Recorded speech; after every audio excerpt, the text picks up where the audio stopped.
Saturday morning. And that means it's time to catch up on the local and statewide high school sports scene.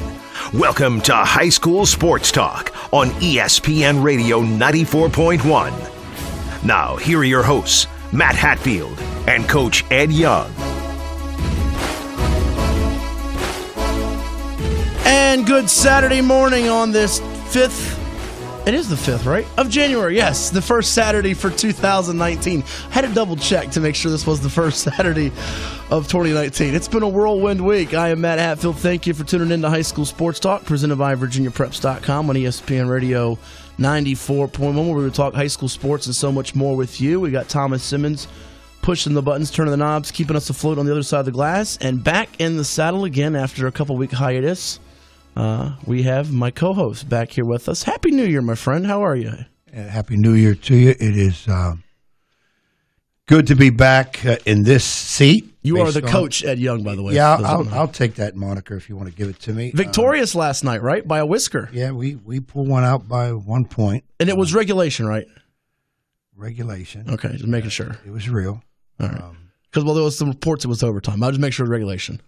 Nope, we hit a free throw, one of our Achilles heels, but we Justin Fatherly, right? Hit a free throw about 14 seconds ago. We allowed Lakeland to shoot about 19 more shots after that, and unfortunately, they missed them all. Wait, they took 19 shots in how much time? About 6 seconds, it seemed like. That's a Guinness Book World Record. They were getting rebound after rebound. I guess we wanted to lose at the buzzer or go overtime. I'm not sure, but crazy game. Obviously, when Nancy River and Lakeland play, stands were packed, and was last weekend too. We were up 8-0 to start out, and then all of a sudden, next thing I know, we're down 8 or 9, and then we came back in the fourth quarter and did what we had to do at the right time, and we get a 1-point win.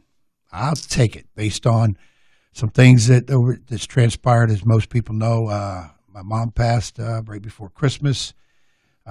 Worst 2 weeks of my life, to put it mildly. But I do want to say this live and on the air. A lot of thanks to you, Matt, and a lot of friends and people that I didn't even know out of nowhere. Tons of condolences, people calling and texting. And it was overwhelming and very much appreciated because, again, at the worst time of my life, I knew there's some people that were trying to hold me up. And I really appreciate that because let me just tell you this, people. When people die, it is tough. But when you lose your mom, there's no feeling like it. And I don't want to start the show on a downer, but I just want to thank a lot of people very much.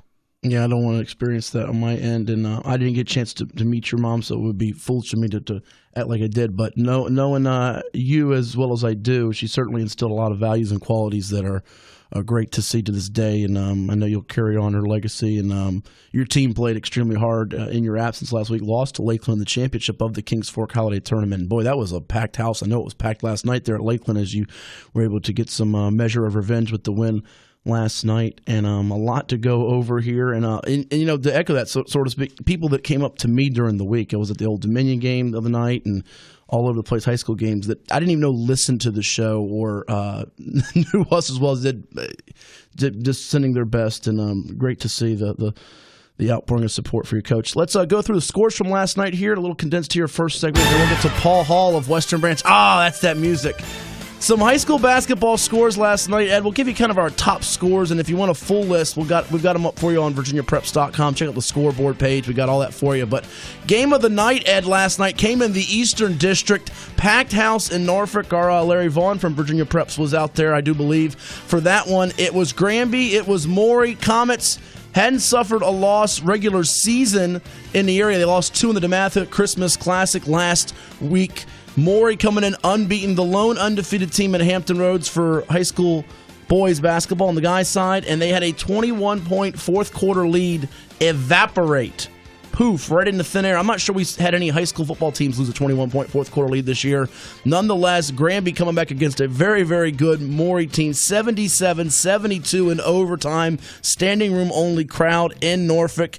They do it with Robert Kirby tying the game on a three-pointer at the buzzer. Former Indian River guard who had 12 points in the win for the Comets. Led again by the fabulous freshman Jaden Epps, 20 points to pace Mike Evans' Comets. Brian Phillips had 26 in defeat. Clarence Rupert chipping in 23. But it's Granby getting Maury 77-72. They lost to them in the Eastern District Tournament. That doesn't count on the power ratings for either squad. Oh, by the way, the rubber match, Chapter 3, comes your way in February at Maury High. I believe it's Tuesday, February the 5th.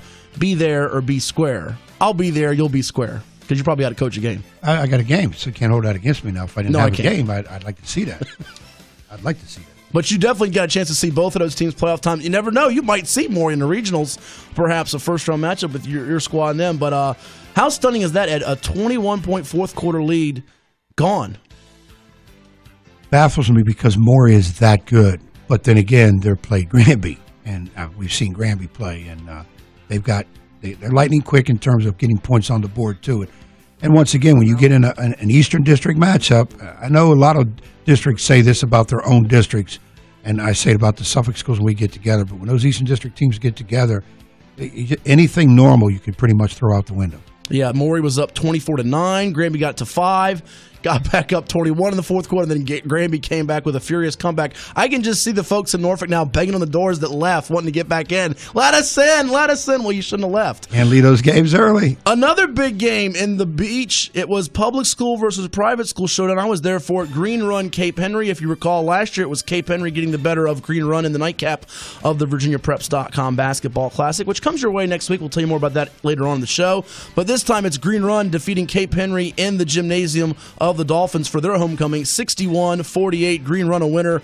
Ashley James scoring 23 points to go with 6 rebounds and 6 steals. He eclipses the 1,000-point mark for his career. We'll hear later from AJ as well as Coach Kenny Harris here on the program. Ed, AJ had 48 points in their championship win over Lake Braddock in the Glory Days Grill Tournament Championship last week. A game they won 105-93 over Lake Braddock. A lot of styles, various opponents. Green Run keeps getting the wins. They're 10-2 on the year. Again, that's a team that I think has a lot to say who wins the Division 5 in this area. I think along with Maury. Those are probably the top 2 right off the top of my head. Of course, Hampton's in there too somewhere. Well, what about...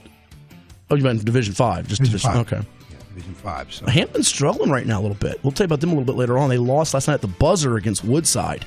But those guys are the 2 big games on the boys' side for things. Of course, you mentioned your Warriors winning it 60-59 over Lakeland. Justin Fatherly with 20 points, 6 boards, the game-winning free throw. Rayshon Murray chipping in 12. And we'll give you a girls' game of note before we take a timeout and give you some more scores here on High School Sports Talk presented by VirginiaPreps.com. We'll hear from Kenny Harris and Ashley James of Green Run, as well as Paul Hall, head boys basketball coach at Western Branch. They got a showcase going on today that your team's participating in. I'll be there covering all day long, Ed. The Hampton girls, they stay atop the Peninsula District unblemished in the PD. They beat Woodside 69-38. The margin really stunning me that they won by that much. Lene Stokes leading the way with 16 points, but a good win for Shonda Bailey's team over Mike Talon's squad.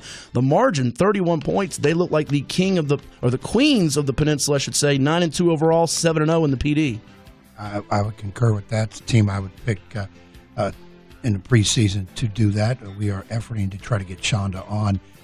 Maybe it's possibly as soon as today if her schedule allows it. If not, soon enough. But this is another team. You know, here we turn into January. The calendar comes into January. This is when you got to heat it up in terms of you're going to make those playoff runs and establish yourself early.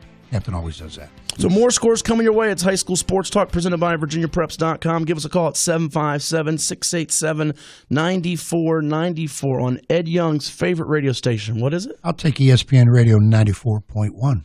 Now back to High School Sports Talk on ESPN Radio 94.1. Presented by VirginiaPreps.com. Here's Matt Hatfield and Coach Ed Young. Back here on High School Sports Talk, we'll be talking with Paul Hall in about 10-15 minutes or so, head boys basketball coach at Western Branch High in Chesapeake. They got a showcase going on today. Ed, your Warriors take on the Kempsville Chiefs. Is that right? Another crazy barn burner it should be. Hang on 1 second. We're going to get you set up here, Ed. I think we got a little... All right, let's try it now. Here we go. Am I on? Yeah, you're on now. Go ahead. Okay. Yeah, you said we're playing Kempsville today. Kempsville Chiefs, 8-4 on the year. Yeah, no rest for the weary. I think it'll be another crazy game coming off of last night's 1-point win with Lakeland. So no time to enjoy that one too much because Kempsville will be a tall order for us. Yeah, and you also got some other games that Coach Hall will tell us about. His Bruins not in action today, but you got Green Run, who we mentioned earlier, playing North Stafford.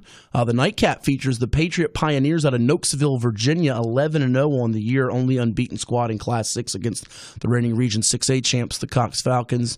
And Woodbridge playing Grassfield with the dynamic duo, the Dawkins brothers, Caleb and Jalen. Let's fire up the scores, get you some more from last night as well. We mentioned Hampton girls getting a big win over Woodside, as well as Granby defeating Maury on the boys' side, and Green Run taking care of business at Cape Henry. What else happened? And Ed's Warriors of Nans River beating Latham, their Suffolk rival. We mentioned Western Branch's showcase. The Bruins keep rolling, Ed, quietly ever since that season-opening loss to Oscar Smith. They've been taking care of business.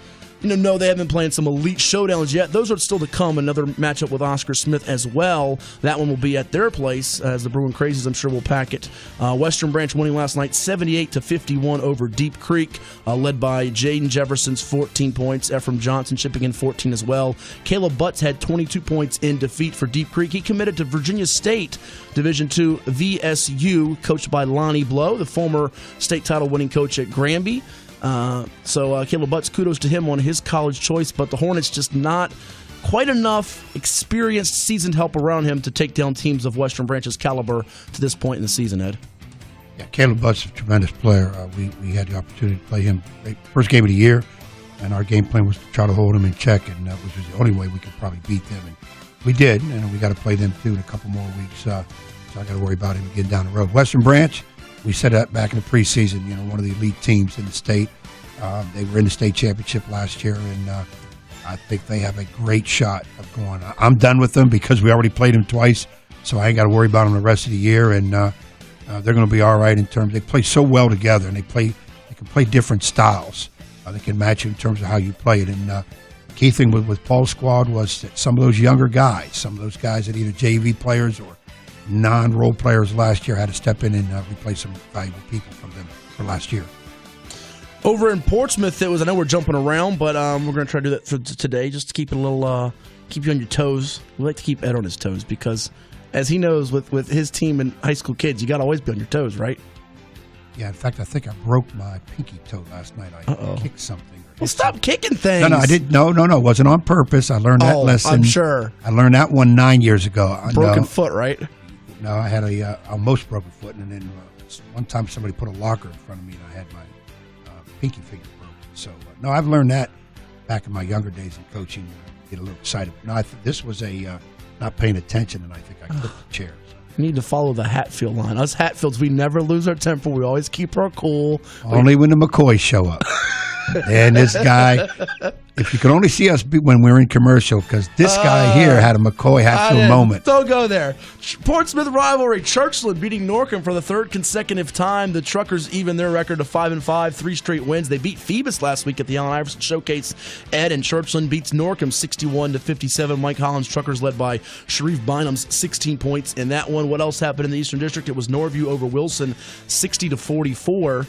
And Booker T. Washington, D. Nice, our guy Darren Centerland. His Bookers are rolling. I think they're now 7-5, if memory serves me right here.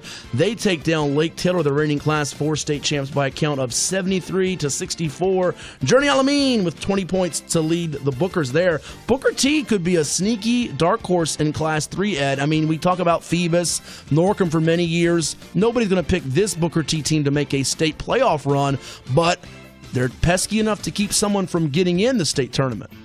I think other than John Marshall, who's a 3, Booker T, nobody would be more tested by the time playoffs get here than Booker T. With playing in that Eastern District and the people they play. And Darren, of course, is not afraid to take on anybody. So, yeah, I would tell you that's a team that I think would make a lot of noise in tournament. We haven't heard from our man Keith in Smithfield. He was out there last week, Ed, and his Packers got off to a great start to the year. Theodis Porter doing a nice job with that program, but it took a third straight loss last night. The schedule's getting a little trickier here. Grafton beating them up there in Yorktown. Jeremy Jordan's Clippers a winner, 48-40 over Smithfield, holding them to just 29% shooting from the floor. And Grafton led by Brandon Bomboy's 14 points. And Grafton suddenly 8-2, 7-1 in the district. Only losses this year to Green Run, who's a Class 5 contender, and Tab, a much-improved squad for Doug Baggett over there this year. Yeah, first of all, for Smithfield, there's no need to cry about it. They're going to be all right. I mean, we beat them. I think we're at least an okay team. You're much improved. Yeah, they lost to Kings Fork, a very good Division IV team, very good. And then Grafton, who is, they have the tradition too. And that was going to be a tough one. I think Smithville coming the year, if they could split with Grafton, would be good. Take two would be great. But so they haven't lost anybody bad. As far as Grafton goes, we know that they'll be there come tournament time. And again, Jeremy has taken that younger squad and gotten them tested. Obviously, we saw him play the fall ball in terms of his big thing was getting a lot of those young kids to be able to step up and play his style, what he wants to do. They're a little different in what they do. They pack line defense, and they're very good ball control offense where they don't make many mistakes. One of those teams that you have to play well because they're not going to beat themselves. Very true. So Grafton a winner in the Bay Rivers District, the BRD, 48-40 last night. We teased it earlier in the last segment. Not like tease ha-ha and boo-boo, but we teased it that Woodside beat Hampton 51-50. The Wolverines edging the Crabbers on Yomarius Ely's game-winning shot at the buzzer. Hampton at the foul line, Ed, to ice it. They missed the front end, and Woodside races down the other end of the court, and it's Yomarius Ely, who began the year at York, now playing for Woodside, getting the game winner for the Wolverines, who stay in that Class 6 hunt. A very important win for Stephon Welsh's group, Ed, because you've got to deal with seeding here. You think of Western Branch and Oscar Smith and Cox and Lancetown. Granby, by the way, is playing tremendous basketball. You want to stay in that hunt for a good seed, and Woodside gets a nice win on the road at Hampton. Saw Woodside play against Woodside in Summer League. Tall, athletic, aggressive team. Deep. And I guess they made a trade with York. I don't know who's the player to be named later. Player to be named later. Maybe they give him a York Peppermint Patty later. Never know. I don't know. They get a player in there that can help them out. So, not surprised by the success they have. I'm still a big believer in Hampton. Come playoff They're time. 5-6 or 5-7. So I mean, that's a scary 7 or 8 seed if they end up falling to that. Can you imagine if you're Moy or Green Run, who's lost to them 3 times in the last 4 years? You don't want to see them in the first round. You don't want to see that team. Scary. They are good enough. They're athletic enough. They're experienced enough. Eric Brown does a good job with that team. He's a good adjusting a coach that does a lot of good adjustments during game time. So again, I really don't care what their record is. If they're in the playoffs, they're a team you really, really got to worry about. Yeah, a couple more scores here before we go to break and bring in Paul Hall of Western Branch. Menchville beating Heritage 57-54. Some clutch free throws down the stretch by Coach Lamont Struthers' son, Alan Struthers, just a sophomore. Kickintan over Warwick, 68-36. Got to give a kudos to the Beach District's Mark Butts at First Colonial. He came on his show a couple weeks ago, Ed. Did not get bit by the high school sports talk jinx with Lynn Burke and me on it. Maybe you're the jinx because FC has won 6 in a row, 7-5 on the year. They beat Tallwood last night, 79-52. Shamar Yates, the junior guard, with 23 points. He's averaging about 25 over the last 4. And Javon Ellaby with 30 points, 23 in the first half. First Colonial's got a good chance to get one of those last spots in Class 6 Region A. Happy for Mark, too. He's endured some tough years the last few years. And we scrimmaged in the beginning of the year, and I like his squad. I thought that was a team that not many people will talk about, including us, but a team that's going to quietly find their way. Once people know their roles, as Mark talked about, is trying to get his kids to understand what their roles are and then play to those roles, as we all try to get our youngsters to do, because everybody thinks they're a 30-point scorer and on many Division I recruiting lists, and usually that's not the truth at all. So once those kids determine what their role is and play to it, that's another tough team to watch for. So there you have it. Those are some scores from last night around the area in high school boys and girls basketball. You want to see more? Go to VirginiaPreps.com. Go to our forums, our scoreboard. Click all the front page items. We got podcasts. We got all kinds of articles, top 10 rankings. You'll have a lot of fun when you do it. When we return, we'll be chatting with Paul Hall. He is the head basketball coach of the Western Branch Bruins. Back-to-back trips to the state tournament Final Four. Trying to make it 3 in a row this year. That's coming your way next on ESPN Radio 94.1. Recapping another busy week of prep sports, it's High School Sports Talk on ESPN Radio 94.1. Back here on High School Sports Talk with the coach, Ed Young. I am Matt Hatfield, and joining us now is a special guest. He is the head basketball coach of the Western Branch Bruins, coming off back-to-back trips to the state tournament Final Four, and they have the Bruins Showcase today to begin the January festive Saturday hoops extravaganzas, if you will. Some hot basketball action over there in Chesapeake going out. They got some JV girls games, and I think a quartet of boys games, including Ed Young's Warriors. We say good morning to Coach Paul Hall, victorious last night over the Deep Creek Hornets, as we mentioned earlier. Coach, how you doing out there? Hey, man, how's it going, man? Just trying to get everything set up. I'm actually hanging up some posters, but I always got to take time out to talk to you and Coach Young. Oh, okay, good deal. Just as long as you got the posters in the right place and don't yell at you, you're in good shape. Hey, Paul, that's Charles' job to put up those posters. Now, you're the tournament director. Well, you know what? They fell down. He put them up last night. They fell, so I had to get them back up again today. And once again, if you want something done right, do it yourself. We'll bring him some better tape or something like that. Use the right sticky tape or something. But definitely. Before we get into your showcase, a good win for your squad last night. I know you played one game over the holidays, I believe it was, out of state for a tournament. Ever since the season opening loss to Oscar Smith, who you will see again, a chance to get revenge, and you might even run into him again in the playoffs. Dare we say the regional semis or championship? You never know. But you guys have been playing rather good. Well, we're still not gelling quite like I want us to. I had to actually, kind of yell at them a little bit last night because they just too many different parts coming together. We had two new guys coming in with Jaden Jefferson and Ephraim Johnson, and then we had a slew of JV guys coming up because we lost 5 seniors last year. And just trying to mix all those components together into a winning team, and it's been tough and it's been trying because, of course, everyone wants to start. Everyone wants to shoot the ball all the time. And just tell them, hey, just play a role. Just play a role to lead to our success, and then that'll make things go a lot smoother. And Jefferson, the son of ODU assistant coach Kelvin Jefferson, for those that don't know, kind of having a breakout year to go with some of the returnees you have. And many of them back, though you did graduate the likes of DJ Driscoll and Saquon White on the front line from your team that got to the state championship game last year. You brought back Kendall Bonham, DeMarcus Shepard, a host of those role players. So pretty much you brought back a lot of your experience from last season's squad. Yeah, we had about 8 guys back, and we had 5 new guys coming in. It's just, like I said, it's just a matter of guys finally getting healthy. First game we played Smith, not to take anything away from them, they played a great game. But we had DeMarcus Shepard, probably our best defender and our team leader. He was out, and young Troy got hurt early in that game. And those two are big in the realm of what we do. And with them out, it made it kind of tough for us to do some of the things that we wanted to do. And then, again, just being the first game and guys not gelling quite properly yet, it made for a tough night for us. But since then, we've gone on the road. I think we run 1-7 in a row, and we've been doing okay. Paul, you effort the idea of role playing. You and I do a lot of talking. And I told Matt, thank God I'm done with Western Branch. I don't have to worry about running into that major roadblock during the season now. But in terms of getting the players to play role, your style last year, you had the Driscoll boy, big kid inside, now playing at the college level. Saquon White, 6'5", inside-outside kid. You're not quite as big, but you're playing a little bit more up-tempo. You've got you could put 5 shooters on the floor. You could put 5 guards on the floor. How do you get the idea of role-playing into these kids, especially transfers coming in? Well, Coach, I learned my lessons from you. If you can't do what I say, sit on the bench. And the bench is Simple a great enough. teacher. The bench is a great teacher. Okay, you want to shoot on? Okay, we'll sit on the bench and watch other people play. And then once they realize that, okay, if I don't do what Coach wants me to do, I'm not going to play, then they usually buy into the team concept.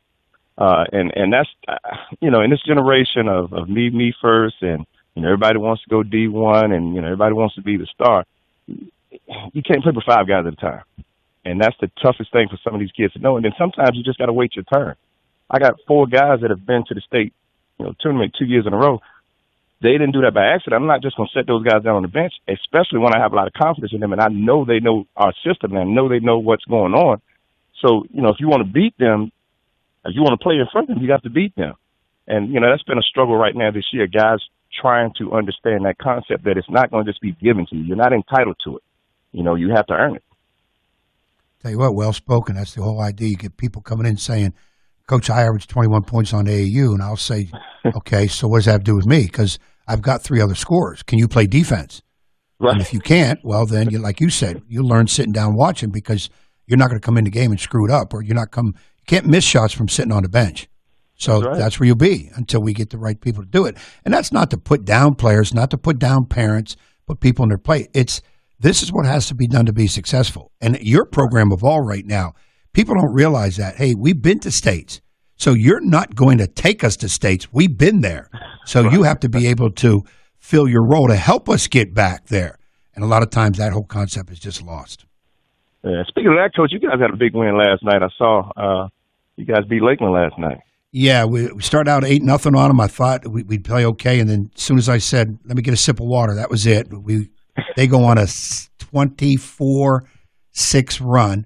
Somebody says, "Why didn't I call any timeouts?" I said, "Because I knew in the second half it was going to get close, and I was going to wait till we could go to the foul line with a tie score and get a lead." Ed, that's your problem. You don't need to sip water. Either you drink green tea or you drink what I put up on Facebook, that tropical fruit punch. That's the great stuff. You'll love that. And I get that, and somebody probably be pouring all over me. Coconut water, baby. Coconut water. That's what I drink. Coconut water, really? Coconut water. Coconut water. That's the secret. Them coconut flakes choking my throat, though. That's why I can't drink coconut water. Talking with Paul Hall, he's the head boys basketball coach of the Western Branch Bruins. Back-to-back trips to the state tournament, hoping to make it a three-peat this year. It's High School Sports Talk presented by VirginiaPreps.com on ESPN Radio 94.1. 7-game win streak for the Bruins, who next host Grassfield on Tuesday. Not an accident today, but Coach Hall and his staff will have the notebook out, scouting and prepping for some games, and you got a lot of basketball today over there at Western Branch. Yeah, Matt, we have some great teams coming in today. We start off with Churchland and Deep Run. That's at 12 o'clock, about 12:30. Churchland's playing very well now. He has Sharif Bynum and Anthony Davis. Don't know much about Deep Run, but their coach always has them playing hard and prepared. Then after that, at 2 o'clock, we have a girls' game. Our girls are playing Pasquotank. They took a tough loss last night at the buzzer to Deep Creek. 3:15, that's the game you were talking about. Grassfield and Woodbridge is coming in. We got the Dawkins brothers coming in, two of the top scorers in the area. They're coming in to play against Woodbridge, who's actually coached by a former Western Branch alumni, Coach Kofer. Yeah. 4:45, Kempsville and Nansemond River. That's one of our marquee games. Kempsville has had a great season this year. Coach Taff Hickman's doing a great job with those guys. And, of course, Coach Young has Nansemond River playing extremely well, so that should be a good matchup. And then 6:30, you have Green Run and North Stafford. Everybody knows A.J. James and Kenny Harris. They'll be ready to come in here. North Stafford, I don't know much about them. Maybe Matt can talk more about them. Yeah, they won last night, and they have one of the best, not to cut you off, Paul, but they have one of the best junior guards in the state, Javon Swinton. I think he scored 41 points a week and a half ago in a game, so he can light it up. Yeah. That's a good contest between him and A.J. then. And then at 8 o'clock, our marquee game. We bring in the number one team in the state, according to Matt Hatfield, Patriot. Sherman Rivers and Patriot are coming in to play Cox. They're good guards of Robinson and Lewis and Kayvon James. So that should be a great matchup. Yeah, Patriot the only unbeaten right now at 11-0, but Coach Hall can take some solace. In fact, he beat them last year, and you never know. He could be on a collision course, you guys and them. You never know come state championship time. And your girls' coach, Troy Terry, we wanted to get him on today, but he said, let me wait a week, prepare, because I think he wants to study up on fact or fiction against Ed, because the last time they did that game, Paul, I think they tied. So he's got to brush up on the trivia stuff. Yeah, I just talked to Sherman earlier today, and we just talked about some things, and we talked about actually us going back up there next year to play those guys again. So actually, we were supposed to play them this year, but we couldn't work it out. I matched them up with Cox by chance, and so hopefully we can get back up there and play Patriot again next year.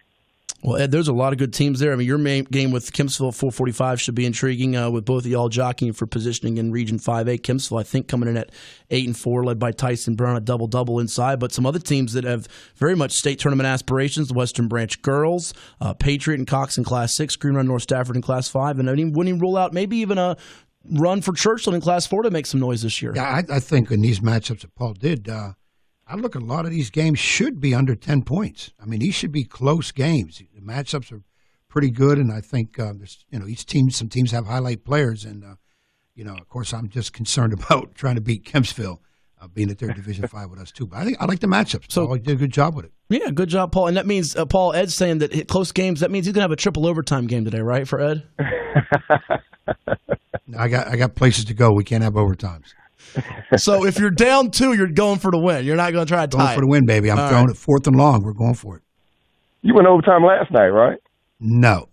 Matt said he heard that too. No, yeah, I think that was a misprint. But we hit the free throw with 14 seconds to go, and then we gave them like 16 shots in the last 8 seconds. We were trying to let them win, and then thank God the ball rolled out instead of in for our luck. So hopefully we can do something. We have enough energy left today to take care of Kempsville.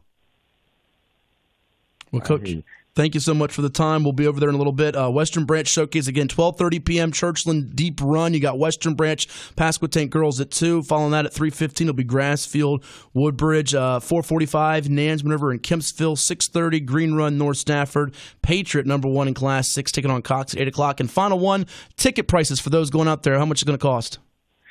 It's $10 for adults, students with ID, $6. Okay. And then kids under 5 are free. Oh, Matt wants to know, is there a hospitality room? He didn't want to ask you that. Hey, Western Branch, we always do the hospitality room big. We got a lot of good stuff, and I can't tell it over the air, but it's a lot of great stuff in that hospitality room, man. I'm going to crush that. I will got to see it to believe it. I will see it, I will believe it, and I will eat it. So save me a plate, and I'm sure Ed will have a couple as well. And we'll see you over there in a little bit, Paul. Thank you so much, and congrats on the season so far. All right, thanks, man. It's always great talking to you guys. Yep. See you soon. That is Paul Hall, head boys basketball coach at Western Branch High in Chesapeake. Got the showcase there today. If you want to see Paul Hall, you can see him. You can see the likes of Churchland, Deep Run, Western Branch, Pasquotank Girls, Grassfield, Woodbridge, Nansman River, Kempsville, Green Run, North Stafford, and Patriot Cox. And you can see my co-host Ed Young. He will be signing autographs, people, if he wins today. If he doesn't win, he'll just be back there getting food and drowning himself in his sorrows. I don't know about signing autographs, but I would like to. I always up to talk to people if they want to talk, so I have no problem doing that. A big Saturday night with back-to-back wins for Coach. Yeah, well, how about this, Thomas? With him and Taft Hickman, I think combined, you guys have at least over 1,000 wins career because he's over 600, you're over 450. So you guys are bringing in the wins there. That's 2 long-time coaches in Just different means they're places. old. No, they're Yeah, I replace old with long. Yeah, I did that. Yeah, both of you guys, I think combined 3. He won 2 up there in the Maryland, D.C. area. You won 1 Suffolk High. So there you go. Nice little matchup with you and Coach Hickman. Just get the kids to listen. Yeah, that's the key. All right, more to do here on High School Sports Talk. Give us a call. We'll open up the phone lines for you at 757-687-9494. Give us a call at 757-687-9494 right here on your home for sports. We got some playoff games to pick and tell you about the Virginia Preps Classic later on, too, on ESPN Radio 94.1. This is High School Sports Talk, presented by VirginiaPreps.com on ESPN Radio 94.1. Well, Ed, you tell everybody about that being your jam while I try to attempt to fix these headphones that keep going in and out I on like me. that beat there. You got to dance for the next 10 minutes, I'm oh, sure. that's my vibe right there. Your vibe? Yeah, Thomas, what do we got there? I can't say the second half of his name is Joey Bad, and then it's a synonym for butt. Oh, I I like. learned What's you the can't name of say this? that word on air one time. What's the name of this? He's like in high school, or he just graduated high school. He's in college now. Young Yes, kid. Some of these punk kids can come up with decent music when they really think about it. What's the name of that one? I'm trying to remember now. Yeah, I got to get that one. I like that vibe there. I need that. You need that in your life? I need that in my life, boy. Yeah. Times like this, whoo. All right. Well, Ed, a lot going on in the high school hoops front. We just had on Paul Hall, Western Coach, Branch. it's called Showcase Temptations. Temptations. Ed's got enough temptations in his life. He don't need any more temptations. I got to get that. He's I'm as looking the for it movie- right now. As the movie with Cuba Gooding, remember that movie, Fighting Temptations? Ed's constantly fighting temptations. You ever seen that movie, Fighting Temptations? You never seen that movie? Is that why they broke up? They all got in a fight? No. Temptation? It's about Cuba Gooding, and he ends up leading this gospel choir. And I don't know if it was a gospel choir. He leads a church choir there. Rue McClanahan's in it from the Golden Girls. You remember her, right? Not Rose. Blanche was her name. And who else is in it? Beyonce's in that movie. I know you're a Beyonce fan. That'd be worth watching. You ever seen Fighting Temptations, Thomas? Or am I the only guy in this old building I that have loves that not. movie? I'm sorry. Yeah. I mean, that's not on my bucket list like Love Actually is with Larry Bowman last week. You've seen a lot of deep cut movies, a lot of throwback stuff that I've never heard of. Listen, if you're around me, I'm a You're throwback always sending guy. me like, oh yeah, There's a lot here's of a times theme people throw me song back. from this movie from when they first invented film. Listen, you'll learn that about me real quick. And we mentioned Love Actually last week with Lynn Burke, who is going to try to put that on his bucket list with his wife because Larry Bowman. And by the way, he did get bit by the jinx. As Lynn told me last week, he lost in the championship game with the Boo Williams bracket. He was in championship. But we had a streak there, Ed, where about 5 or 6 guests we had on. They all were winning until Coach Bowman took a close L. And he's got to be, mentioned you and Hickman, 1,000 wins combined. And Lynn said it, over 800 wins from the totals he had, and Jamie Frankenberry from the Pilot. Of course, he coached at Salem Girls and First Colonial, but he's got to be the wins leader for girls. Not too far off in the distance, though, is a man named Darnell Dozier of Princess Anne. He hasn't been doing it as long as Larry Bowman, but the guy keeps winning 28, 29, 30 games a year. If he keeps coaching for 10, 15 more years, he'll eventually get to that 800 mark, maybe 1,000. Who knows? Yeah, I would say that's without doubt. That's without doubt. Well, more going on here with high school sports. You want to give us a call, you can do so now at 757-687-9494. The phone lines are open at 757-687-9494. And I have my headphones finally working, and we're going to try to get on here in a little bit.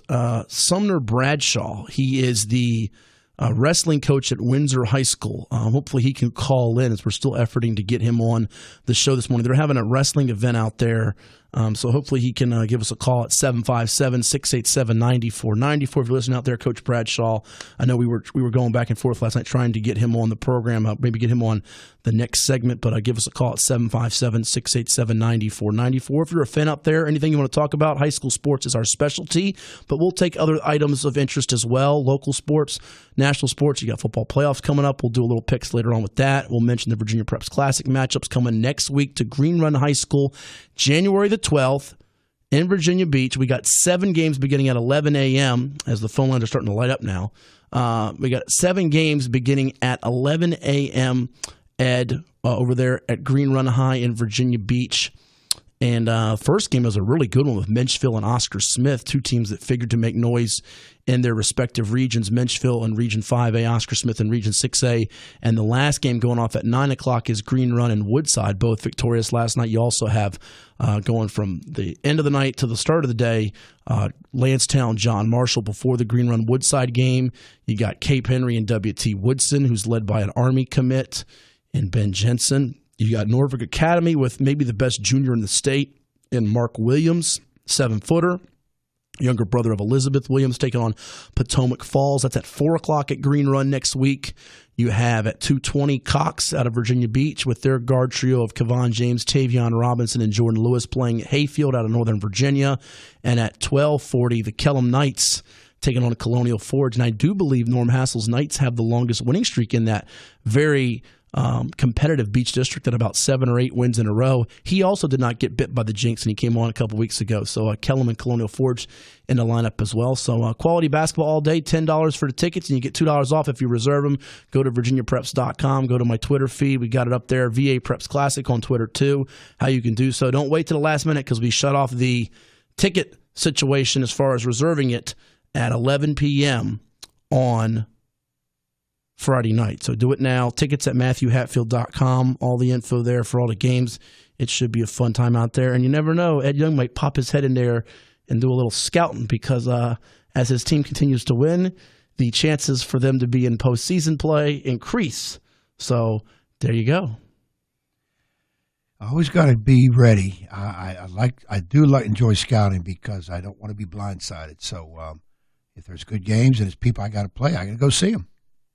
If there's good games and people, there you go. And it's been widely known that the Virginia Preps tournaments have produced some of the best hospitality rooms when we talked about hospitality rooms. So we pack it in there. And my folks, they tell you what the big hit is, my folks with the chili. The referees come in there and they love the chili. I think they're probably going to start bringing little cups with them, take it to go. And I don't blame them because I end up eating some of it myself for leftover lunch the next few days. Just don't get around me. You might not like get around me. Let's go to the phones at 757-687-9494. Say something funny, Ed. Mike in Norfolk, you're on ESPN Radio 94.1. What's happening, Mike? Hey, guys. So we were at Thanksgiving, and all the nephews used to wrestle for Great Bridge when they were nationally ranked. Uh-huh. And I looked at them and said, guys, what's the deal about the hair? And they all started laughing. And I said, well, what are you laughing about? He said, we all got caught for that. So you go to these national tournaments and they'll hit you for the hair all the time. And Coach Martin would just come with a pair of scissors and shear you right there where you stood because you were responsible to keep your hair up. So the deal was, yes, it is a rule. It's like tucking in your shirt on shorts on a basketball court, okay? Some people enforce it, some don't. So, but all of them got caught at one time or the other, and it was just a big deal over nothing. It is a rule. It's just who chooses to enforce it and who doesn't. I'll take it off the air. Yep, no doubt about it. And you couldn't do that nowadays. You can't grab somebody's kid and start cutting their hair. You will lose your job for that now. And he mentions Great Bridge of Wrestling. Boy, they've built a dynasty there. What is it, 17 or 18 state titles? Champions every year. Every year, yeah. And they had a little stretch there from like around, I don't know if it was 2008, 2009 to about 13 or 14 where they didn't win an Eastern Region title. And it was like earth-shattering news because they hadn't done it. But that is one of the best wrestling programs in the state. And I dare say country when you look at what they've achieved for about a 30, 40-year period, Ed. It's, I know you're big when you go other parts of the United States, especially on the East Coast, and they know of it. Yeah. They've heard of it. And somehow everything goes back to that. Granby wrestling back in the day, the Granby roll, a move that perfected on the mats at Granby. In the wrestling with the whole Martin family tradition, it's almost where it was invented. It's like that's where high school wrestling was invented. It's funny. I mentioned Mark Williams' name on the air, and within a span of this is what you love about social media. Within about a span of a minute and a half, Team Loaded tweets at me that double last night from Mark Williams, 26 points and 10 rebounds for the 7-footer. So I'm glad that they're tuning in to the show. When we return, we do have on the line Sumner Bradshaw of Windsor's Wet Wrestling Program. We'll chat about what's going on over there. When we come back here, we'll also hear from Kenny Harris and Ashley James of the Green Run Basketball Program. More to do here on High School Sports Talk, presented by VirginiaPreps.com. Give us a call at 757-687-9494. We want to hear from you. And when we come back, we'll chat with Sumner Bradshaw. That's coming your way on ESPN Radio 94.1. Now back to High School Sports Talk on ESPN Radio 94.1. Presented by VirginiaPreps.com. Here's Matt Hatfield and Coach Ed Young. Hour 1 in the books, now Hour 2 here on High School Sports Talk, presented by VirginiaPreps.com with the Coach Ed Young. I'm Matt Hatfield, Thomas Simmons on the other side of the glass, and we have a guest on the line. He is the wrestling coach at Windsor High School, home of the Dukes. We're talking about Sumner Bradshaw joining us now on the program. Coach, Happy New Year to you. Thanks for coming on the program. How you been? Been doing good. Happy New Year to you as well. Well, I appreciate you coming on. This is your first time, I believe, on the show. So let's fill the listeners in on your background, your high school days, college days, how you got into coaching wrestling, and how long you've been there at Windsor. Well, actually, I'm a Windsor High School alumni. I graduated from Windsor in 2003, and it's kind of where I always wanted to work. When I was in high school, one of the sports that I really wanted to see in the high school was the wrestling program, and we never had one. So when I went to Franklin after college, I went to ODU for college, then went back to Franklin, Virginia, Franklin High School to teach there for 9 years, got involved in the wrestling program as an assistant coach. And after assistant coaching over there for about 4 years, when I made the transfer over to Windsor, they had bought wrestling mats, and the previous principal that was there was real into it, but they couldn't quite get it off the ground. So I was asked, hey, can you help us out a little bit? I said, yeah, I assistant coached at Franklin. So I'm the first head coach, first wrestling program ever over there. To try and get something new started for the school. We've grown a lot in the last year or two. The first year we had about 5 varsity wrestlers. This year we've got about 10, so we've pretty much doubled in the first year, and just looking forward to the program growing some more. That's outstanding. And if I understand right, you guys got a fundraiser event today. And for those who don't know, Windsor is in Class 1. You're in Division 1 there, Region A. But you guys got a fundraiser event, and it's got a little wrestling pro twist to it, does it not? Yes, it does. We have Vanguard Championship Wrestling. They're a company based out of Norfolk. The promoter of that company is Travis Bradshaw. We're actually not related. Everybody's like, are y'all related? Because you both graduated from Windsor. We kind of laughed about it and said, well, we might be, but we don't know it yet if we are. So get a small town like that, you never know. But Travis has been great to work with. VCW has been great to work with. They're coming in tonight. The doors will open at 6. You can come in and you can meet former WWE wrestler Gangrel. He'll be there right there in little old Windsor. You can get autographs with him, pictures with him, signed personal items. And we can definitely kind of push that and promote that a little bit, because to have a former WWE guy actually coming into our little old town, that's pretty exciting. And then Travis is also about 7:30 going to put on a pro wrestling show. This is very similar to what you see on TV. Same style of professional wrestling like that. It'll be about 6 different matches, and Gangrel will be facing off against Brandon Scott, who is the heavyweight champion for VCW right now, as the main event. All the proceeds from the show will go back to the wrestling team. That's from ticket sales and from concessions. And on that note, we'd really like to thank all of our sponsors. We've had about 41 different businesses throughout the Windsor, Franklin, Suffolk, and Southampton areas. that have all chipped in a little bit to help cover the cost of the show. So the best part about it is we're fully funded through sponsorships. So a huge thank you goes out to all those companies that helped us do this, and that way we're 100% profit. Hey, Coach Ed Young here. First of all, congrats. I know it's exciting for you to get the wrestling program started. Anytime you're part of something new and get on the foundation of it, that's got to be exciting. It's now just got to take those lumps, those early lumps, and grow with it, and hopefully you'll be able to reap the rewards when they come, because obviously they will come. I'm kind of excited listening to – I've seen Vanguard Wrestling. It's not the WWE, but like I tell people, there's nobody around like WWE for the most part. That's a whole different entity. But people like Vanguard and some of the other smaller wrestling companies don't put on any less a show. Those guys really go out there and perform. And we know a lot of times people snicker at pro wrestling. It is a choreographed event, but still it is entertaining. And those guys really bust their butts so that people can enjoy. And I'm telling you, people, if I didn't already have something planned, trust me, I would be there, because I've seen Vanguard. They wrestle here in Norfolk, usually I think monthly. And I've gone out and seen it. I've sat as close to it. I've met a couple of the wrestlers, and they really do put on a good show. Yeah, they do, and that's actually how we got connected together. I went to a couple of their shows myself because I'm a big pro wrestling fan as well as high school style. That's why I coach it and watch it. And when I met up with Travis, our basketball coach, actually his name's Eric Johnson, he introduced me to Travis and said, "Y'all need to talk a little bit. Maybe you can do a fundraiser." And we just talked after one of the shows, got connected together, and then said, "Hey, let's do this. Let's roll with it." Well, I'm sure Eric. I could see why Eric hooked you up, because people don't know this, but in his off hours, Eric is the masked wrestler. I think he's called Terrible Red. It's a red outfit. Terrible Red? Yeah, Terrible Red.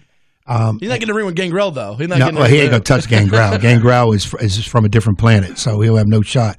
Gangrel's from the back in the WWE days with the Brood. People would try to remember that. They put on his little MO was drinking from a cup, but it was red Kool-Aid, but everybody thought it was blood. So it's good. It's a good show.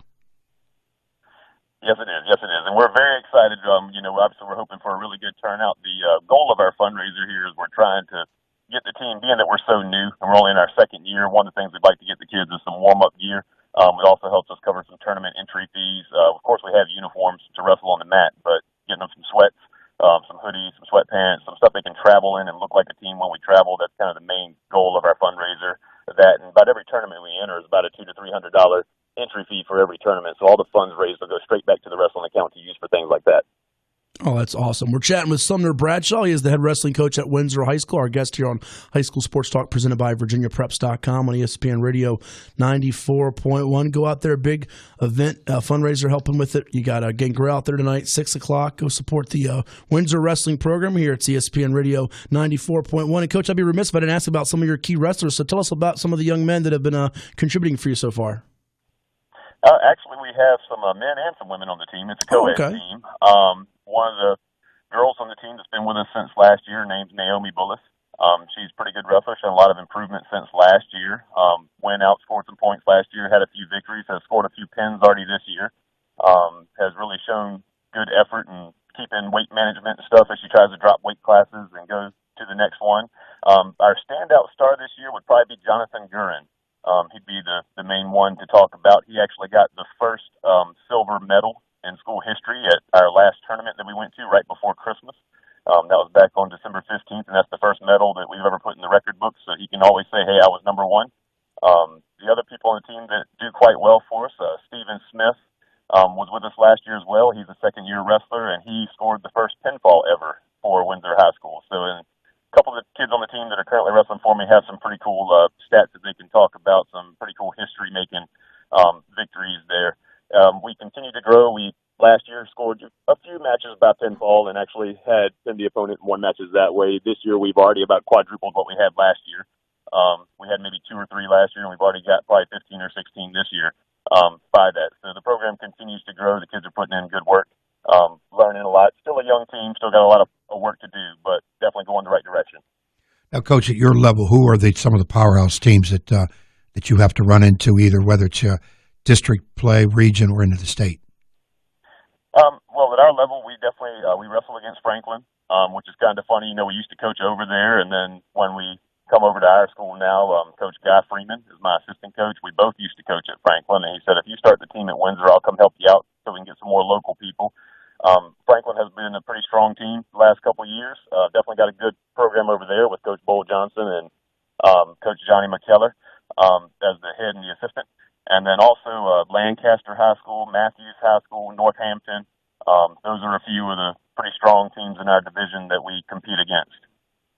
Yeah, I know Northampton has a pretty strong tradition in wrestling, and Franklin back in the day has put on some state champions on the mat too. So you do have a good pedigree in terms of what you're going against, and obviously now that. And one thing about wrestling too, you could put your team into states, but also it's an opportunity, a type of sport where you could put individuals can move on into state level too. That's correct. And that's one of the things that I like about it the best, is I tell the kids when they get into it, I'm like, look, this is all about what you put in on the mat. The same thing my assistant coach says as well, just like you just said, is that even though it is a team sport and the camaraderie's there, if they're willing to put in the work, they can be a state champion all on their own. And a lot of the kids like that. They're like, okay, if my team is coming together but not quite to the level they need to be, I can be the level I need to be, and I can still be a winner and still be a champion. And that's the key thing, especially for a team like yours that you're just getting a program off the ground. Some of those guys, first time, they're putting a singlet on to know how it is. And it's kind of neat that you'd say you got some of the girls out there performing too, because that's kind of been a national talk of, girls on a wrestling team. Should they have their own team? It's a contact sport, and we're allowing, in a lot of teams where guys had to go face a girl, they actually forfeited the match because they refused to go against a girl, and some people just thought that they should have their own team. So some controversy about all that, but obviously you're opening your doors to both male and female, and you have talked about a young lady who's done well for you. Yes, she has. She's done very well for us. And she continues to grow, continues to learn. She's actually committed enough. That was Naomi Bullets we were talking about, that she's trying to get herself in some wrestling camps over the summer. I told her, I said, a lot of times over the summer being a teacher, I work a second job, make a little extra income. And she's like, it's okay, I'll pay, I'll go myself. That's how much she wants to learn. So that's always something we like to see as a coach. And as we said, you got the event with the Pro Wrestling, Vanguard Wrestling coming in tonight. A lot of those people, including the women, and there's some really good women wrestlers in Vanguard, they actually got their start as high school wrestlers. Just walking off the street and think you can do some of the stuff that wrestlers do. You've got to have an idea of holds and moves on a mat. So a lot of people don't know that. So that'll be interesting for you guys to see tonight also. Yeah, it will be. And a lot of it does transfer. Well, again, Vanguard Championship Wrestling makes its debut at Windsor High School in Windsor tonight. Go on over there, 24 Church Street in Windsor, Virginia. The event, a fundraiser for the Windsor High School Wrestling Team. The main event, Mr. Excellence Brandon Scott defends the VCW Heavyweight Championship against the Vampire Warrior Gangrel. Also on the card, you got the VCW U.S. Liberty Champion Platinum Icon Phil Brown defending against Irvin Legend. So much more information you can find by going to vcw-wrestling.com. That's vcw-wrestling.com. You can also find the event page up there on Facebook. Coach, thank you so much for the time this morning. Best wishes tonight with the event and your wrestling program moving forward, and I'm sure we'll talk to you down the road, all right? Thank you. You got it. That is Coach Sumner Bradshaw of Windsor High School, the Dukes Wrestling. Big event tonight here on ESPN Radio 94.1 as they have that going on over there. Neat to see that coming out to Windsor High School and having all this support for it, Ed. I tell you, man, I like it. I like minor league pro wrestling. It's tremendous. Of course, they don't want to hear that word minor league, but it's not WWE. It's not Impact Wrestling, which is probably the top ones, ROH, top wrestling programs going on right now. But those guys and young ladies do put a lot of effort in. I've seen it up close and live, and I don't mind paying a few bucks and going to watch it because it is a show. And I know people give that wink about pro wrestling, but, if you think you can do better, go out there and try it. But they do perform, and a lot of those guys do get a chance to move up eventually. They do. So Gangrel, he's a legend. Well, just looking at the Facebook page, they got a lot of people going and interested in going tonight, so it figures to be a nice turnout there in Windsor. When we return, we got the legendary Keith from Smithfield. Keith would be great in Vanguard Wrestling. A potential legend because he's putting up legendary numbers. Ashley James of Green Run Basketball, and a legend in his own mind, Kenny Harris. That's the basketball coach. Kenny Harris and Keith tag team. They could be a tag team in Vanguard Wrestling. I'll be their manager. Okay, I'm not going to. I'll come in with like a suit on. I'll be with a cane. Be crazy. By the way, I got to say this, Thomas. Last night, because you remember Bruce Croxton, right? Former Lance Shores basketball coach. Yes. He was at the game last night, and he came over to me and he said, "Hey, I got to get a suit like that." Mark Hall had this red, I call it the red cigar suit. He said, "I got to get me a suit like that whenever I go back to coaching, if I ever do, or just if I'm going out in the night on the town or something, I go somewhere, I got to get a suit like that," he said. And I said, "Well, all you got to do is go to Ed Young's closet. You'll find it. He's got that red suit. I'll show it to you during break. He had a very nice-looking red suit that I'm sure he stole from your closet. So, or maybe you loaned it to him. I don't know.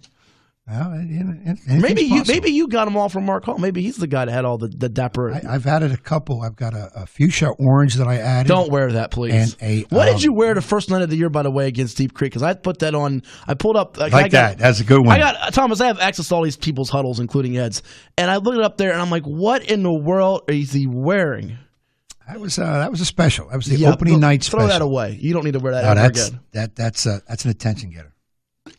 More to do. Give us a call at 757-687-9494 on ESPN Radio 94.1. Recapping another busy week of prep sports. It's High School Sports Talk on ESPN Radio 94.1. All right, Thomas, you just saw it. So on a scale from 1 to 10, Ed's opening night suit was a what? On the extreme level. I mean, it was a 10 in terms of standing out. I'll give him that. There you go. Baddest dude in the gym. Coach Ed Young with I don't know us. about baddest dude, but that suit, that's kind of a gift from a certain person, so I had to wear it. Oh, okay. And if they liked it, I have to like it. A special someone. Our special someone on the line, the one and only Keith from Smithfield. Keith, Happy New Year. How you doing? Keith, are you there? Keith going once. Come on, Keith. Keith going twice. Keith, wake up.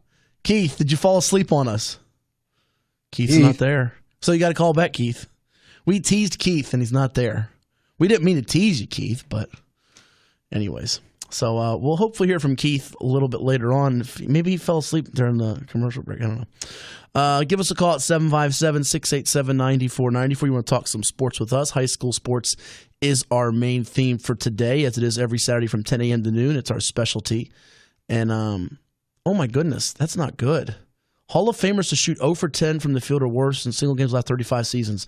Mitch Richmond, Dino Raja, Isaiah Thomas, Dirk Nowitzki, and you got to be kidding me. My man Karl Malone did it in 1985. How did that ever happen? Did what? What we got on the TV screen, and they just passed the graphic. You missed it. It's on the main ESPN. But you're listening to the main ESPN on radio. It's 94.1 ESPN Radio. And we think we have Keith from Smithfield back with us. You're back awake now, Keith, right? How you doing, Matt? How you doing this morning? Keith, you all right? I'm doing fine. Seems like you're running all over the place. We had you on earlier, but we didn't have you on. Yeah, I'm right now. I'm at the funeral today. You where? At the funeral. You had a funeral.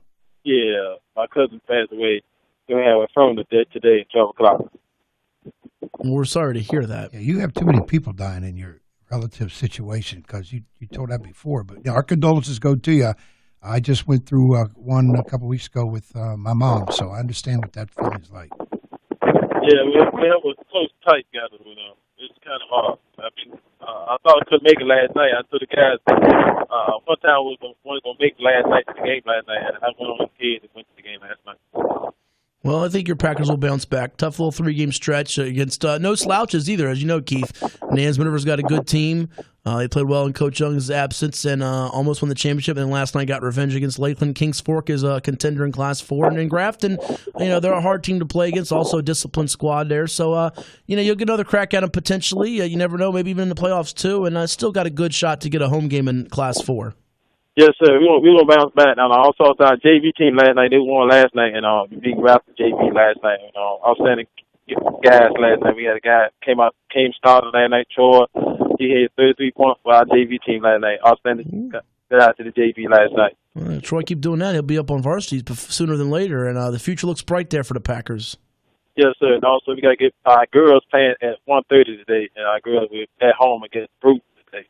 Against Bruton. So you want to go out and support the Lady Packers, you can do that at 1:30 today at Smithfield against Bruton. I just saw the Bruton girls a week or two ago, in fact, against Surrey. I tell you what, Surrey girls, Keith, if you haven't seen them, they are dynamite. Chris Brown over there has got a state championship-level squad. Yes, I was trying to find an update on that Surrey boys last night. They played the Brunswick Bulldogs last night. Surrey boys won from one of my coaches' contests. Let me see if I have the final score for you. I think they won by about 5. But they did beat Brunswick last night, 73-65. So they won by 8. Zamar Slade had another big game inside. So 12-1 now for Coach James Pope's Cougars, number 1 in the state now in Class 1. And Surrey gets a big test, Keith, on Tuesday as they travel to Norview, a Class 5 contender. Yes, sir, I will be there Tuesday night because my nephew is on the Surrey Cougars basketball team. He's a junior this year. I'm going to support my nephew. All right. Well, make sure on your way to Norview High School on Tuesday night at 7 o'clock with a tip. From 6 to 7, you put on the 757 at 6. And after I get done with that, you might see me over there, all right? Yes, sir. You watch my nephew. He's number 21 for the Cougars. Number 21. I'm going to circle him, and I will keep an eye on him if I go out there Tuesday night like I'm planning to do. Yes, sir. Y'all have a nice weekend. All right. You too, Hi, Keith. Yes, sir. So our thoughts and prayers, condolences out to Keith there, losing a loved one. Not easy to do. But, yeah, that Surrey team is rolling 12-1. Coach Pope, they beat Peninsula Catholic to win their Holiday Classic. I got the chance to see them over a holiday break right after Christmas Day. And Zamar Slade, if you haven't seen him, I think he's going to be a steal for a Division II, Division III program. He's a 6'5", 6'6" inside player. He can really play. You saw him in the fall league. And then Coach Pope's son, Monty Pope, he's no slouch. One of the many players in the area this year that scored 1,000-plus points with the likes of Ashley James at Green Run, who we'll hear from in a second, Josh Talbert at Kellum, Mike Christmas at Lansdowne, DeJour Rucker at Cape Henry, and Monty Pope at Surrey, who played 3 years at Surrey, had the one sophomore year at Oscar Smith before returning to Surrey. But seems like more 1,000-point scores this year in the area than usual. Yeah, because usually you would hear that a couple of times. I don't recall it lately.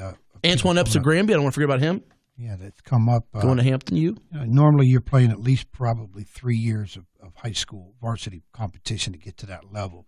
It's kind of tough to do it in definitely 1 year, 2 years is tough, but usually going to have to play 3. Yeah, very true. Well, we caught up with Ashley James of Green Run last night. He had 48 a week ago. He had a half-decent night with 23. A lot of people would love to have 23 points, and he passed the 1,000-point mark. He fills us in on his recruiting, too. Let's give it a listen now on ESPN Radio 94.1.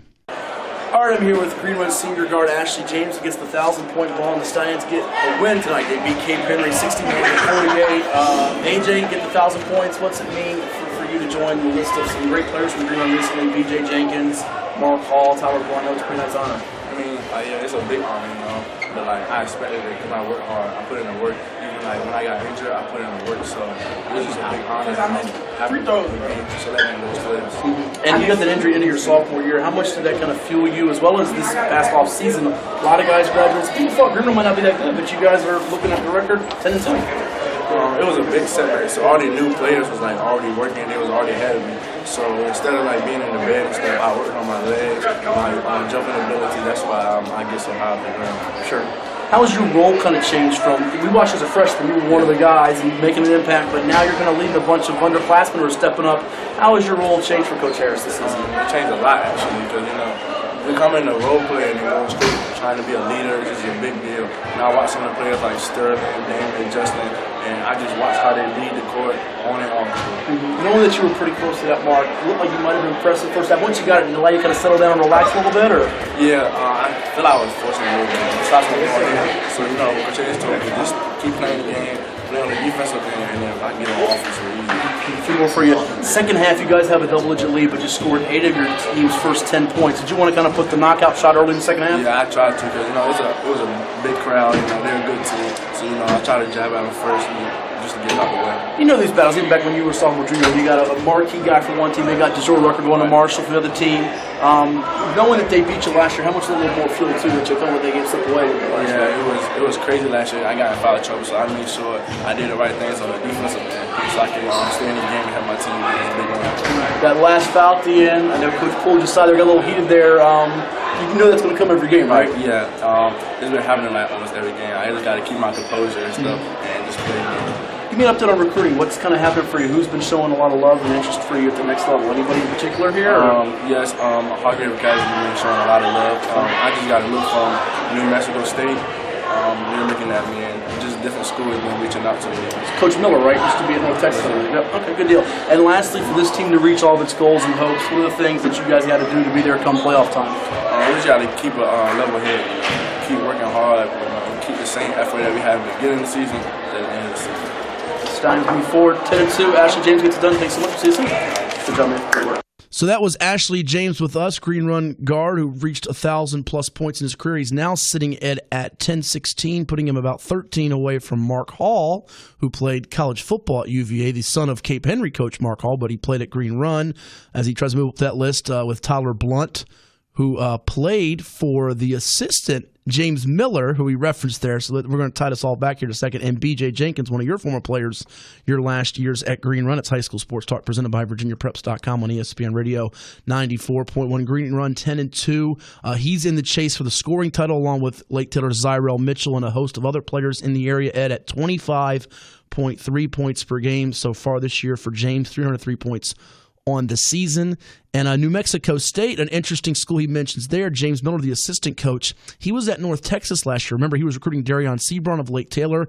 He's recruited a number of players over the years during his travels. He was at New Mexico JUCO, recruited Marcus Burwell from Bishop Sullivan, Malik Trent from Norcom, also coached Devin Patterson from Norcom and Churchland at Nebraska Omaha. So he's no stranger to the 757, and if he's able to get him at New Mexico State, that would be, I think, a good pickup there as they're part of the WAC out there, and played Kansas to a 3-point game this year. Yeah, that would be well, you talk about, I think New Mexico State playing there. What's their record, Thomas? Do we have that up there? What, 10-4 this year, something 11-3 right now. Yeah, that's a tough place to play, too. New Mexico State, one of the toughest places in the country to play. Their fans are really crazy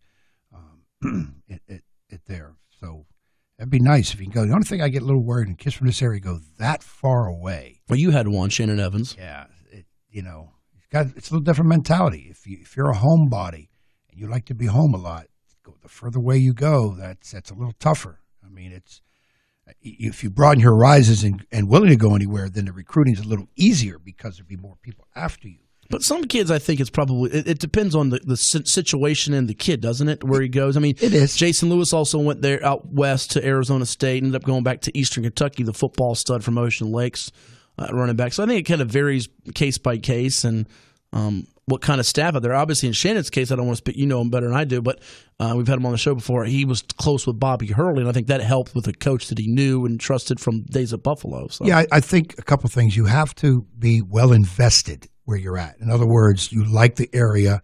It's a potential area where you can see a job opportunity later when you get out of school. Now, for some kids, that's hard to look at, but you got to look at it in terms of that manner. You have a good relationship with at least the head coach. Be careful about assistant coaches because sometimes they're on the move. So the guy that's kind of recruiting and bringing in, he may be gone.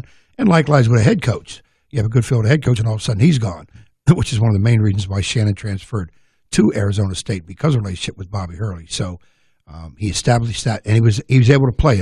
Probably a third thing is wherever you go, you want to play, and you feel that you're important. If you're not playing a lot, that's when doubts come in, and, hey, I could have stayed closer to home and not played if I'm not playing, or I could have stayed closer to home at this particular school and played more. So, but I think sometimes kids jump the gun because it's kind of like attractive and like, hey, look, I'm going way out west. Nobody else does this. Well, there's a reason nobody else does this. Well, and you know, in this day and age, and by the way, Thomas, New Mexico State plays undefeated Nevada tonight. Is that right?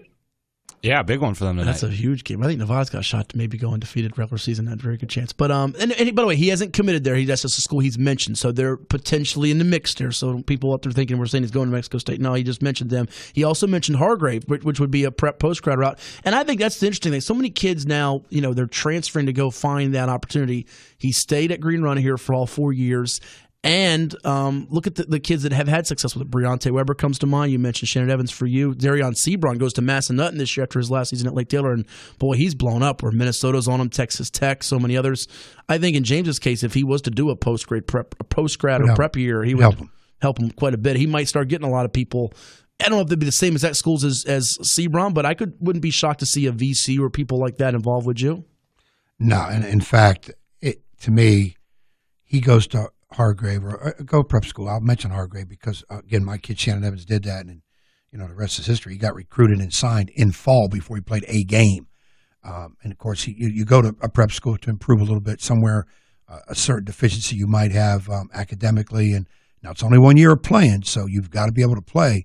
But if you're in a top-notch program, again, those coaches are in there on the daily. So as I said, in Shannon's case, he got signed before he played a game at Hargrave. So that's not true of everybody. Well, and mentioning some of the 1,000-point scores, a couple of them went back to their home school. Michael Christmas left Lansdowne, went to Huntington Prep. He came back to Lansdowne. Antoine Epps left Granby, went to Bishop Sullivan. He came back to Granby. So sometimes, as people have found out here, it's not, and we're not saying that it's telling you should or shouldn't transfer, but they're finding out more and more now that the grass isn't always greener. He stayed where he's at. We're going to hear from Coach Harris when we come back as well. We've got some bowl update results with the battle between Coach Young and me on our High School Sports Talk Plus video show we did right before the holidays. NFL games to pick and Virginia Preps Classic info to tell you about too. It's all coming your way on your home for sports. High school, college, and pro. We got it all on ESPN Radio 94.1. This is High School Sports Talk, presented by VirginiaPreps.com on ESPN Radio 94.1.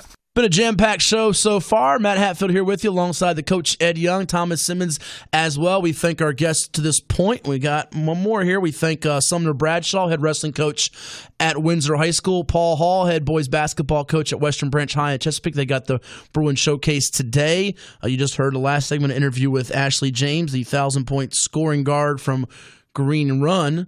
And Ed, I mentioned Coach Bradshaw, so we referenced Coach Eric Johnson, the boys hoops coach over there at Windsor, and he tweets the show at HS Sports Talk 941. You can always hit us up on Twitter at HS Sports Talk 941. How is Ed going to let me masked identity leak? How's it going to let my masked identity leak out like that? Good thing he is at the Classic tonight, or I would have to dust off the boots. That sounds like a challenge to me. Dust off the boots. That's one of his alter egos. He has a couple. I can't. Alter egos. Yeah, I'm not going to divulge some of the other ones. He has a good guy routine. And he has a bad guy. Terrible Red was the. So do you, by the way. guy. You have a good guy and a bad guy routine. And you're not. Sometimes you're not pretending to be that way. It's just who you are. But I don't wrestle. I'm not in the ring. No, I know. I'm saying there's a good Ed Young and a bad Ed Young. It's just like when you're a kid, you say that. Is that the good Matthew or the bad Matthew? They used to say when I was a kid. Yeah, which they didn't have to say the bad Matthew too often because I was always on the right path. I'm always a good. It just depends on who comes across me. That's all. Oh, okay. It's the energy of the other person that puts me in a certain area. You keep selling that. I think the public's buying that right now. They're really buying that. Well, I'll tell you what, speaking of buying, we heard from Ashley James last segment, and now we're going to hear from his head coach at Green Run, who spoke with Matt the other day after their game. And this is Kenny Harris, head coach, Green Run High School. I'm here with Green Run head basketball coach Kenneth Harris. The Stallions win at 61-48 at Cape Henry to move their record to 10-2 overall on the season. And coach, wild matchup with you and Cape Henry. They beat you in the Virginia Preps Classic last year. Got off to a pretty solid start despite both teams struggling from the field. What did you take away from tonight's win? Big lead, they come back and you hold them off. Well, I mean, playing in their homecoming, you knew that they wasn't hitting shots in the first half. I knew coming in the second half that they wouldn't hit some shots. And more, Christian got a little hot, and we had to weather that storm. We hit some key buckets. Amarius hit a three, I think, kind of stopped the bleeding a little bit. And Eli came in and he did it as well. So, I mean, we just been just playing together as a team and not letting adversity get to us. And I think that's what's gonna, coming off that Christmas break, that's what's been helping. Yeah, we'll get to that Christmas tournament in a second here, but Ashley James, 23 points on a night where he only shot 9 of 25, 3 of 15 in the first half. He gets the 1,000 points to join the list of some great Stallions, Tyler Blount, Mark Hall, B.J. Jenkins. What's he meant to your team, and what's he going to be moving forward? I mean, AJ, he's a warrior, man, and he's done a lot for Green Run program, and I know he's going to have a bright future. AJ, first half he was pressing a little bit, you could tell. But like I told AJ at halftime, you're playing good defense. So that's a positive. Playing good defense is a positive. AJ's an offensive player. Yeah. So second half, he got going a little better. Yeah, 6 steals tonight for him, which is, I think, up there with probably a season high for you. Jay Cooper steadied you in the first half as it got a little out of whack there for both sides, shooting the ball. 14 of his 16 points. And the word that comes to mind now watching him as a sophomore is poise. He seems to have a lot of poise for you even through some tough stretches. Yeah, I mean, Jay's been in the program a while now, and playing behind Cortez last year helped a lot as far as keeping his poise. And now it's his show, and we put the ball in his hands, and he runs it. He knows what our program is about. He knows what Green Run is about. He knows his dad is a Green Run alumni. So I mean, he's breeding in Green Run. So, and at that point guard position, that's just what he does. Well, you say he's been in the program a long time. He's only a summer, but he was a ball boy. I mean, he's been around your program since like 4 or 5, right? He's been in the program since I've been here, and I mean, we have pictures with him being a ball boy. Yeah. A few more for you. Looking at the atmosphere and the styles you play. You go up to Lake Braddock, you play a team that I don't think the common fan understands the way they play. I mean, it's up and down. You play in this environment. You have a tough schedule. What does all this do? And then the Christmas tournament you just have help you for the playoffs? Is it really preparing you think, or like always? That's what we prepare for. You know, we play in these tough environments, and you know, just keeping them, especially like I talked about earlier with adversity. So we know when we playing away, we go through that, and that's how we weather the storm. So this was probably the same as Lake Braddock, and I wasn't worried just because we just came off that Lake Braddock game and with the crowd, and I said, oh man, this is the same atmosphere. When you see teams that play half court, full court, all different kind of styles, at the end there's a tough foul there. I know Ashley was going to the basket for AJ and he got hit, so you pulled him aside real quick. He's pretty much when you don't want to lose his head there. No, look, you got a little chippy at the end. I mean, Cape Henry could be a little rival. Just we know Coach Hall. He coached his son, so I mean it's a friendly rival. And I mean, as you can tell, with Dejour coming, I'm glad I don't have to see him anymore. So I mean, him playing hard, it's just a friendly rival, and nothing was gonna come out. It's kind of like Mike Christmas and Lanston. You're glad to check those guys out to play them anymore, right? But bringing up Amaris Elliott, probably the unsung hero for you tonight, right? Amaris Elliott, man, defended well today. Was a leader. He does things that nobody sees, And, I mean, the big three, and then had to defend Dejour at times, and then Bannister. So I mean, he's all over the floor, and he's breaking presses and like he does it all. I mean, he's a floor leader. Yeah, tough. One of those players that all championship type of teams need, and playing two divisional players. Lastly, you get North Stafford on Saturday at Western Branch, Cox, Woodside. The schedule's easy up for you, doesn't it? Don't get easy. We don't want it to get easy because we want to make sure we're playing. So tomorrow, tonight I'm gonna go home, watch North Stafford, get to know them, and we're gonna get ready to go tomorrow. And we'll just take one game at a time. Thanks so much. We'll see you soon. All right, appreciate it. All right, we are back here on High School Sports Talk presented by VirginiaPreps.com with the Coach Ed Young. I am Matt Hatfield. That was Coach Kenneth Harris of the Green Run Stallions, who, by the way, we like to do our photo comparisons. I mentioned you and De Niro. If you haven't seen Coach Harris, he could pass for Rick Ross's twin. He looks just like him. Easily. We got to do, we talked about this off air, Thomas and I. We got to, and anybody out there wants to help with this, I will pay good money for someone that wants to get this going. We got to do a March Madness 64 bracket. 64 photo comparisons. We got to do it. We've been talking about it for 3-4 years. I unfortunately don't have enough time to do it, but I'm telling you, that would be big. They could do a little poll voting for that. Don't you think that would go over that would be like the biggest hit ever? It would be fun. Maybe not ever, but it would be fun. It would be fun. I think you might get to the Elite Eight, Ed. You and De Niro could get to the Elite Eight. Me and Rob, we try to get there, man. I have to call him up and see if we can use some muscle, maybe a little bit of Joe Pesci help, and we'll be all right. A little bit of Joe Pesci help. I'm finished with this guy. Well, on a serious note, though, Green Run's team now, Ed, look at their schedule. 10-2 with Maury losing last night. Let's kind of look at these four classes before we go to break here. 6-5-4-3, 2-1 blast off. No. In 5, they're a game back of Maury for the top spot in Region 5A. Can they get that, or do you think it's still Maury's top seed to have? They got to play Granby again. Green Run on its upcoming schedule. They got North Stafford today, Cox, Woodside, and the Virginia Preps next Saturday night. And that might be there's some games in there, you can't sleep on Kempsville and Princess Anne. I'm not trying to say you should, but I think they've hit the meat and potatoes of their schedule here. If they can stay at 2 losses, I guess the question is, will Maury drop another game, or do you think Maury's going to finish up with that 1 seed? Right now, I kind of think Maury will come back from this loss. This Granby loss will wake them up big time. I don't think it'll put them in a fog. Some teams, when they get upset like that, where they have a big lead. Now, Granby's not really a big upset. It's an upset in terms of a really good team blowing a big lead and losing. Now, they lost to a very good team, too. I think this will help them. Well, it's weird to say this, too. The Eastern District has been known to be a stronger league than the Beach for years, but I think maybe Green Run is scheduled a little bit harder than Maury out of conference, I dare say. I don't know that Maury's got a couple, some of those heavy weights. Yeah, that's what I'm again, just sitting here thinking, trying to be one of these talking heads behind the mic. I think Maury, they'll handle that Eastern District schedule because they're used to it. I'm not saying Green Run won't handle what they're in. They have already proven over the last few years they've done that. Kenny's got that team all the time now in the region. It is just a matter of getting on into the state tournament. They could stumble against somebody they shouldn't, as Maury just did to Graham. Right.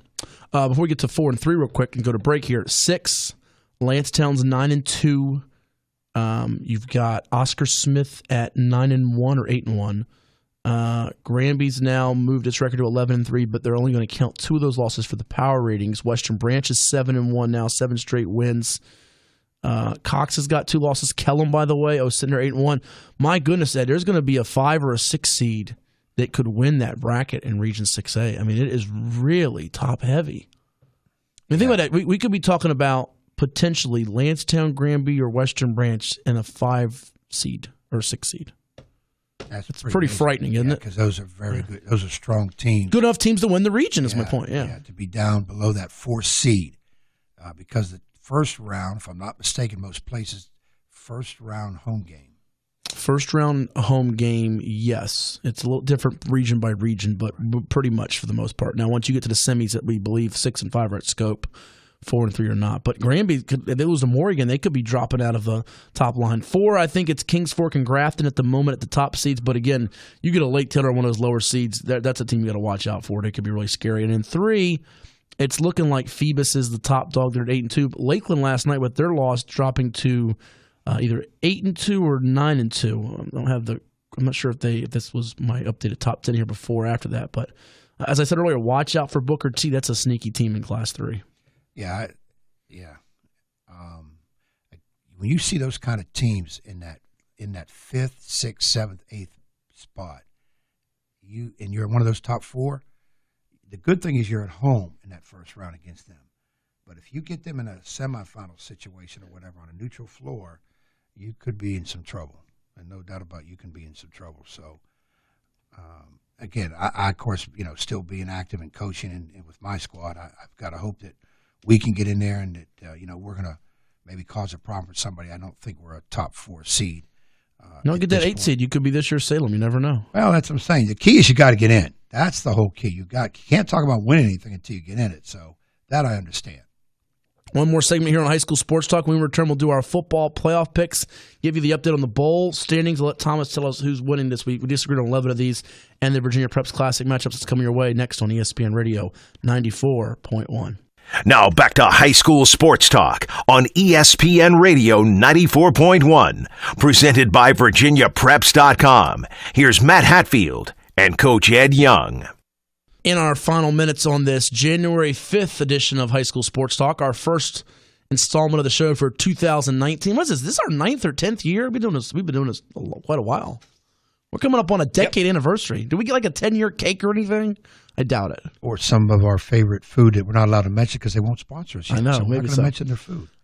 Next Saturday, I'll be at Green Run High School for the Virginia Preps Classic, session number 1, the 11th annual. That's been 11 years. There you go. And we have session 2. You'll play in at Oscar Smith High School on January the 26th, a couple weeks after that. Ed Young likes to pick winners, folks. He'll be doing that in NFL games here in a second. But you got the matchups in front of you. You dare to pick winners for next week's games, or are you going to reserve judgment here? 11th Annual Basketball Classic, sponsored by VirginiaPreps.com. Yeah, we said that already. Okay. I got to make sure people hear it. Some people tune in at the wrong time. Tell them how they can get tickets, by the way. You want to give them that? General admission tickets, $10 for adults, $5 for kids, ages 18 and under, which I disagree when you had that. It should be $5 for kids under, should have been under 13. But you don't want to make money, so I'm trying to make money. What are you talking about? Well, I'm just saying. You're criticizing with a good discount. What's wrong with you? 18, you should be paying adult price. I'm sorry, $10. 18-year-olds don't have money. But, did you have money when you were 18? No, Okay, my point exactly. I got money right now. Well, I'm reaching my pocket now. $3 and a wad of dust come out. Then reserve tickets. You can save $2. Reserve tickets if you go to tickets at MatthewHatfield.com. That's right. Email tickets at MatthewHatfield.com altogether. You'll save $2. $2. And it is definitely worth it. Yes, it per is. ticket. So if you got family of 5, you save $10 because 5 times 2 is 10. And I learned that in second grade, by the way. Yeah, and if you reserve it early, so you're only paying $3. Yeah. So an 18-year-old kid is going to pay only $3. Well, then he can spend all the rest of his money that he's got on concession items, candy and all that stuff, popcorn, soda, and rot his teeth out. And that's what you're hoping for. Absolutely. Don't you get 8% of the concession? We're not going to negotiate on the air or reveal our negotiations, but we are very should be getting all of it. But we are pleased to work with outstanding administrations and folks at both Green Run High School and Oscar Smith High School. We enjoy the folks out there, and we got to thank Virginia Beach Public Schools, Chesapeake Public Schools, just outstanding people. But go ahead as I suck up a little bit. Yeah, what else we got? I know there? what you're doing there is to make sure that they give you what you're asking for. I got that. Hey, let's go to the matchups. 11 o'clock. This is the one at Green Run High School next Saturday already. Wow. Oscar Smith versus Menchville. If I'm picking, I got to go with Smith. Really? Because I have to play them, and I know what they have. I mean, if Lamont Shoulders plays you in regional, he's going to run it up on you and beat you by 30. They're that good. I don't blame them. They're that very good. Yeah. They're that good. They are very I good. won't be surprised they beat Oscar Smith. That's a heck of a first game matchup. Yeah, that's an for 11 o'clock. We get you excited out the gate. I wouldn't have put that first. There's a game here I can. Oh my gosh! Now you're going to criticize. Unbelievable. Again, you're the promoter. I'm not. I know. So. All right. 12:40. We got Kellum versus Colonial Forge. That previous 2-time state champ. You got to pick Norm Hassel. Put you in a bear lock. I'm going with Norm. And shout outs to Norm. Norm's one of the guys that reached out to me in my time of being down about my mom. So I appreciate that.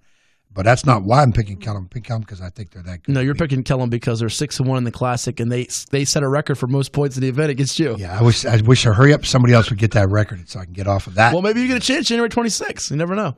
We can't score that many. 2:20. We got Cox versus Hayfield. Good game. Both made the states in Class 6 last year. What's Hayfield have? A good team. We got 3 minutes left, a little bit more in that show. All right, you're going to pick Cox. 4 o'clock, North Academy, Potomac Falls. Potomac Falls is unbeaten. Academy North got Academy's the got big boy, yeah.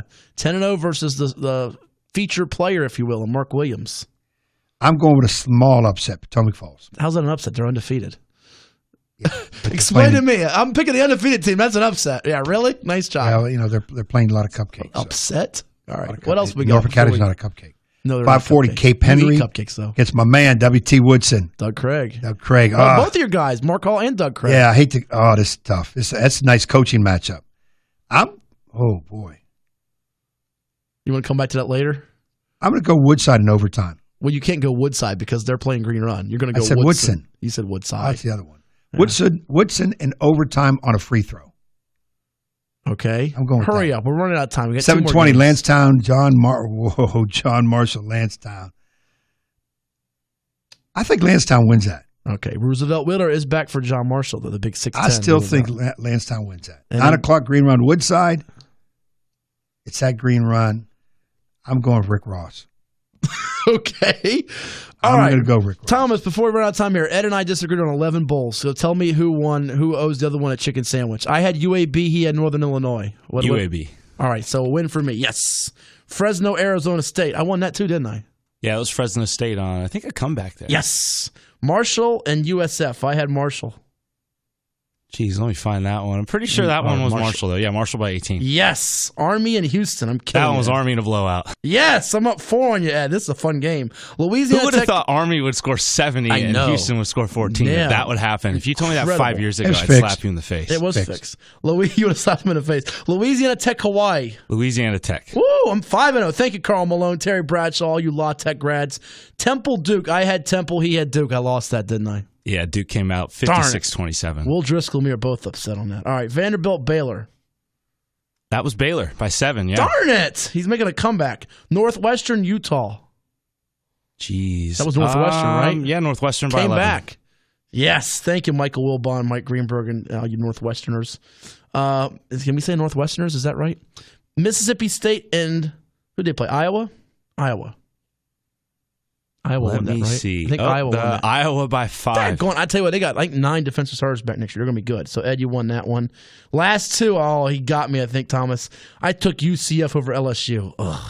LSU by 8. And why did I take Washington over Ohio State? So, to recap, 3, 4, 5. Oh, I beat you by a whisker, Ed. 6 wins for me, 5 wins for you. You owe me a chicken sandwich, unless you want to go double or nothing with the NFL weekend wildcard games. Double or nothing. Put it on the title game, too. All right, let's go double or nothing, folks. Yeah, because he's got Clemson. I got Alabama.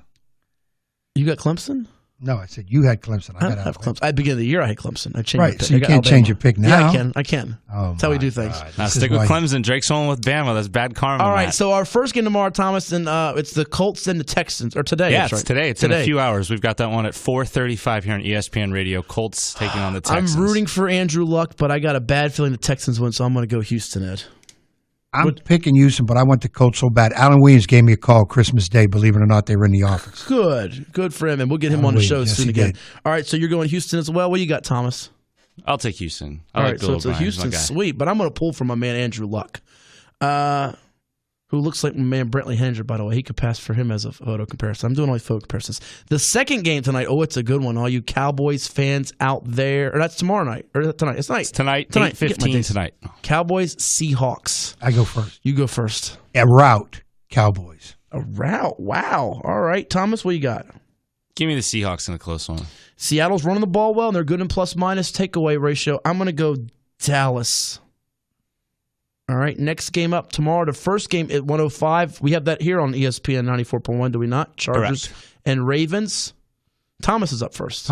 I'll take the Chargers. I think this will be last year's Falcons-Rams game. This will be like that, where you've got the kind of the savvy vet quarterback taking on the upstart team.